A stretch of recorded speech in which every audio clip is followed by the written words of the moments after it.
Baik, Assalamualaikum warahmatullahi wabarakatuh.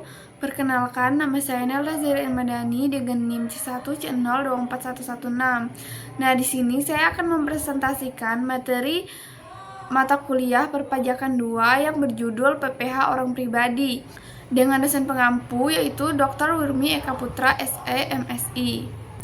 Baik, langsung saja kita masuk ke bagian yang pertama yaitu pengertian PPH orang pribadi. PPH orang pribadi atau pajak penghasilan orang pribadi merupakan pajak yang dikenakan atas setiap tambahan kemampuan ekonomis yang diterima atau diperoleh individu dalam suatu tahun pajak.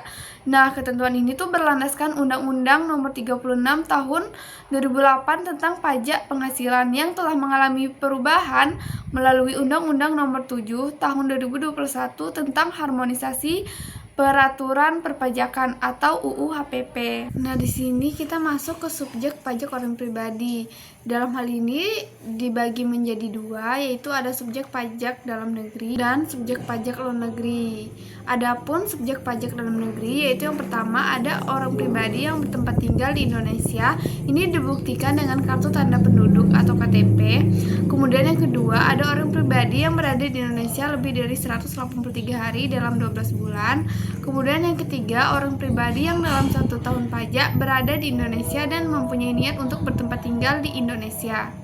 Nah, subjek pajak luar negeri antara lain yang pertama, orang pribadi yang tidak bertempat tinggal di Indonesia. Yang kedua, WNA yang berada di Indonesia tidak lebih dari 183 hari dalam jangka waktu 12 bulan. Dan yang ketiga, WNI yang berada di luar Indonesia lebih dari 183 hari dalam jangka waktu 12 bulan serta memenuhi persyaratan.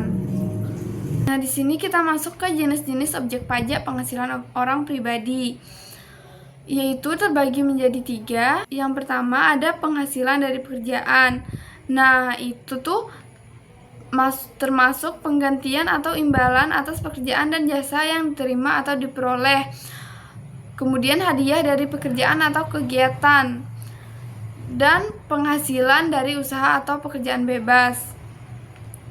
Kemudian yang kedua ada penghasilan dari modal atau investasi, yaitu keuntungan karena penjualan atau karena pengalihan harta.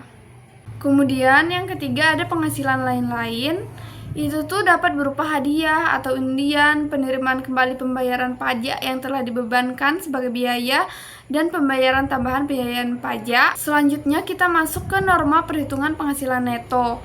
Nah, norma perhitungan penghasilan neto ini adalah metode menghitung penghasilan bersih untuk wajib pajak orang pribadi yang tidak wajib pembukuan tetapi hanya melakukan pencatatan. Yang boleh menggunakan NPPN ini yaitu wajib pajak orang pribadi yang melakukan kegiatan usaha atau pekerjaan bebas yang peredaran brutonya tuh dalam 1 tahun kurang dari 4.800.000.000 rupiah. Nah, kapan pemberitahuan penggunaan NPPN dianggap disetujui? Yaitu disampaikan dalam jangka waktu 3 bulan sejak awal tahun pajak yang bersangkutan. Di sini kita masuk ke pembukuan pada pajak penghasilan orang pribadi.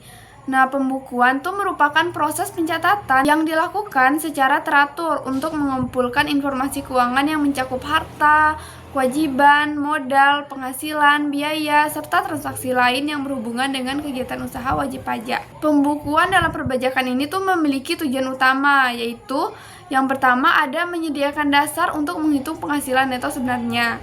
Kemudian yang kedua menjadi dasar perhitungan pajak penghasilan terutang dalam SPT tahunan. Yang ketiga menyediakan data yang diperlukan apabila dilakukan pemeriksaan oleh otoritas pajak. Kemudian yang terakhir membantu wajib pajak memperoleh informasi yang akurat mengenai kondisi keuangan usahanya. Adapun komponen pembukuannya antara lain ada harta dan kewajiban, modal, penghasilan, biaya, penjualan dan pembelian, perolehan dan penyerahan barang atau jasa, laporan laba rugi, dan neraca akhir tahun. Berikut merupakan tarif pajak penghasilan orang pribadi dalam negeri, yaitu yang pertama, penghasilan kena pajak sampai dengan 60 juta rupiah, itu dikenai tarif 5%. Kemudian penghasilan kena pajak di atas 60 juta rupiah dikenakan tarif 15%. Yang ketiga, penghasilan kena pajak di atas 250 juta rupiah sampai dengan 500 juta rupiah dikenakan tarif pajak 25%. Yang keempat, penghasilan kena pajak di atas Rp500 sampai dengan Rp5 miliar dikenakan pajak 30%. Dan yang terakhir, penghasilan kena pajak di atas Rp5 miliar dikenai tarif 35%. Di sini ada contoh perhitungan penghasilan pajak orang pribadi, yaitu di sini ada Pak Budi Santoso. Ini adalah wajib pajak orang pribadi yang berstatus kawin tanpa tanggungan. Nah, selama 1 tahun, Budi memperoleh penghasilan bruto dari pekerjaan sebesar Rp100 juta dan penghasilan lain berupa bunga bank yaitu Rp20 juta. Ia juga membayar iuran pensiun sebesar Rp2 juta. Nah, hitunglah PPh orang pribadi yang harus dibayarkan Budi. Langkah pertama, kita hitung dulu biaya jabatan, yaitu 5% dikali Rp100 juta sama dengan Rp5 juta. Kemudian yang kedua, hitung penghasilan neto pekerjaan, yaitu Rp100 juta dikurang Rp5 juta dari biaya jabatan tadi, kemudian dikurangkan dari Rp2 juta. Nah, didapatlah sebesar Rp93 juta. Kemudian hitung total penghasilan neto, yaitu Rp93 juta tadi ditambahkan dengan Rp20 juta, kita dapatkan hasil Rp113 juta. Kemudian kita hitung penghasilan kena pajaknya, yaitu Rp113 juta dikurang PTKP sebesar Rp58 juta, dan didapatlah Rp55 juta. Nah, yang terakhir yaitu menghitung PPh terutang, yaitu tarif 5% dikali Rp55 juta, dan kita dapatkan hasil Rp2.750.000. Nah, itulah yang akan dibayarkan Pak Budi. Kita masuk ke kesimpulan.